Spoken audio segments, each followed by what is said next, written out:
placed us in charge of our destiny, a destiny of freedom from poverty, disease, and illiteracy. Our country has made monumental progress in these fronts. Our beloved President, Dr. William Ruto, is implementing a radical plan, the Kenya Kwanza plan for socio-economic transformation. For instance, in just a year, Your Excellency, you have laid a firm foundation for socio-economic transformation. In October, you put the nation on course to achieving universal health coverage.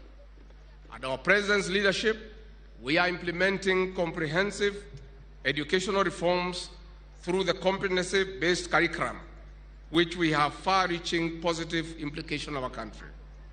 Your Excellency, the fifth administration is expanding financial inclusion to drive entrepreneurship, besides undertaking fundamental reforms in the public sector, among other interventions.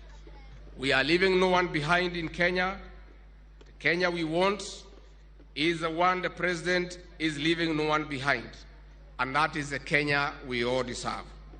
Your Excellency, we acknowledge your forward-looking leadership on regional and international matters. This is important because a stable and prosperous Africa means a better Kenya.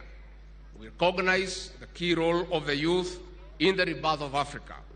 This is one of the reasons that the focus of the 60th Jamhuri Day is on youth, the creative economy, and sports. Your Excellency, it is now